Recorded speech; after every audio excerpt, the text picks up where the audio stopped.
Jokowi sebut tak ada negara di dunia yang berani subsidi BBM sebesar 502 triliun seperti di Indonesia. Kalau ditanya banyak yang mengeluh, tidak, bukan banyak sekali.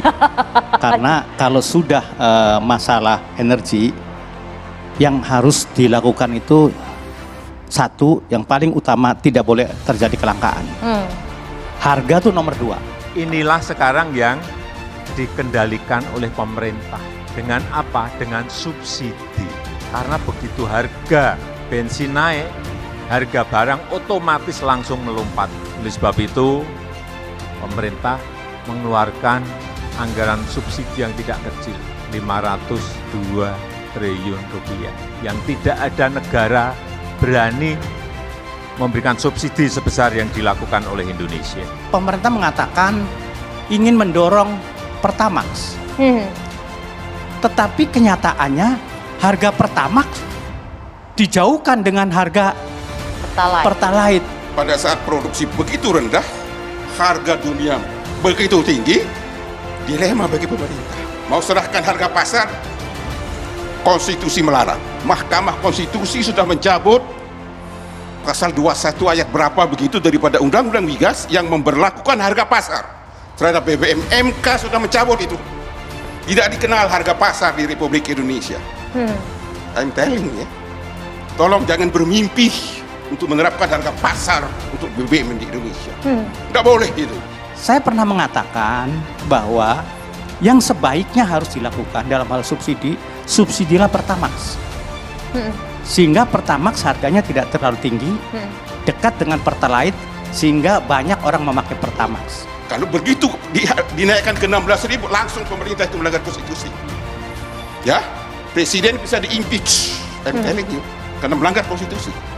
Hati-hati, dibutuhkan kecerdasan merespon situasi di mana harga minyak tinggi, produksi anjlok.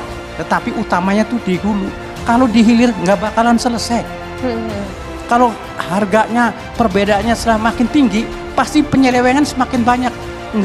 Nggak cukup aparat untuk menindak. Pasti, karena itu naluri.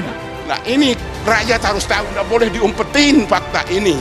Ya, jadi saya ingin katakan, mari kita kembali ke konstitusi pasal 33 UUD 45 di mana itu dikuasai negara. Kalau migas kebetulan anjlok, tolonglah batu bara itu dibenahi agar mereka bayar pajak dan royalti lebih besar daripada keuntungan bersih mereka. Itu usulan saya. Harga bahan bakar minyak Indonesia hingga kini masih terus dikendalikan oleh pemerintah dengan cara melakukan subsidi.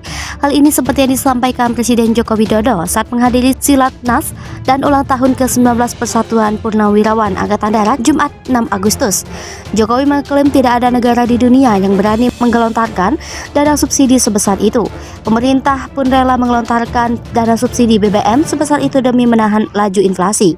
Sebab jika harga BBM subsidi naik akan langsung mempengaruhi harga barang-barang lainnya. Jokowi juga menyinggung terkait pemberian subsidi untuk Pertalite di Indonesia. Menurutnya, jika tidak disubsidi, harga akan langsung melambung dan masyarakat akan melakukan demonstrasi besar-besaran.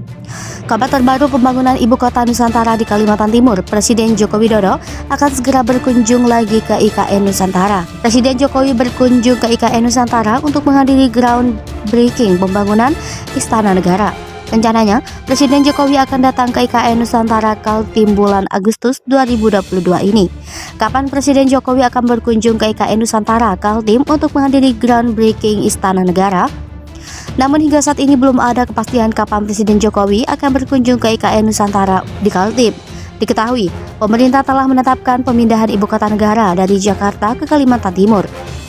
Untuk nama ibu kota negara Kaltim diberi nama Nusantara hingga kemudian lebih mudah disebut IKN Nusantara.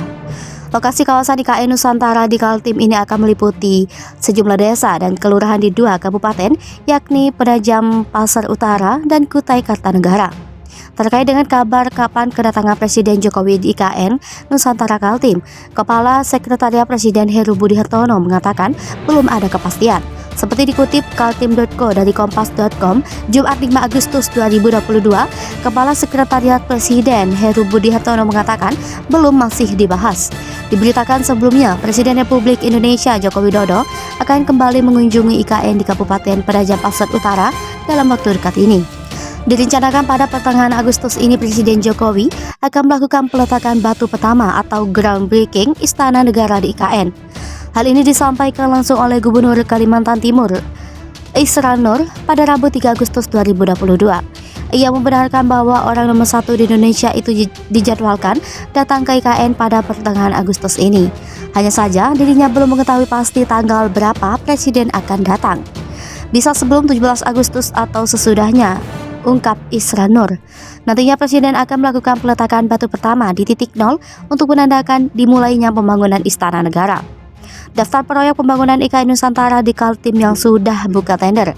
Pemerintah melalui Kementerian Pekerjaan Umum dan Perumahan Rakyat telah membuka tender untuk sejumlah proyek pembangunan IKN Nusantara di Kaltim. Sementara ini, sudah ada 7 proyek pembangunan IKN Nusantara di Kaltim yang telah dimulai tendernya berdasarkan data layanan pengadaan secara elektronik Kementerian PUPR. 7 proyek pembangunan IKN Nusantara di Kaltim sudah dibuka tendernya oleh Kementerian PUPR, ini nilai mencapai 6,2 triliun. Apa saja proyek pembangunan IKN Nusantara di Kaltim yang termasuk dalam nilai 6,2 triliun tersebut? Proyek pembangunan IKN Nusantara senilai 6,2 triliun ini seperti dikutip tribunkaltim.co dan kontan.co.id meliputi: pertama, bangunan gedung Sekretariat Presiden dan bangunan pendukung pada kawasan Istana Kepresidenan di Ibu Kota Negara. Proyek tersebut dimiliki kode tender 807520064 yang memiliki nilai harga perkiraan sendiri senilai 1,4 triliun. Jenis pekerjaan tender tersebut adalah konstruksi dengan metode pengadaan tender, prakualifikasi, dual file sistem nilai menggunakan APBN tahun anggaran 2022. Tercatat sudah ada 182 peserta yang mengikuti tender sejak tanggal dibuatnya tender pada 7 Juli 2022 dengan kategori klasifikasi usaha besar. Jika tidak ada perubahan, proyek tersebut rencananya akan melangsungkan penandatanganan kontrak pada 6 Oktober 2022. Kedua, pembangunan jalan tol IKN segmen Karangjoang, KKT Karyangau. Proyek tersebut memiliki kode tender 807979064 yang memiliki nilai HPL senilai 3,5 triliun. Jenis pekerjaan tender tersebut adalah konstruksi dengan metode pengadaan tender, prakualifikasi, dual file, harga terendah ambang batas yang menggunakan APBN tahun anggaran 2022. Tercatat sudah ada 122 peserta yang mengikuti tender sejak tanggal dibuatnya tender pada 13 Juli 2022 dengan kategori klasifikasi usaha besar. Jika tak ada perubahan, proyek tersebut rencananya akan melangsungkan penandatanganan kontrak pada 1 September 2022. Ketiga, pembangunan jalan di dalam KIPP, pembangunan jalan Sumbu Kebangsaan sisi barat. Proyek tersebut memiliki kode tender 8078064 yang memiliki nilai HPL senilai 709,9 miliar. Jenis pekerjaan tender tersebut adalah konstruksi dengan metode pengadaan tender, prakualifikasi dual file, harga terendah ambang batas yang menggunakan APBN tahun anggaran 2022.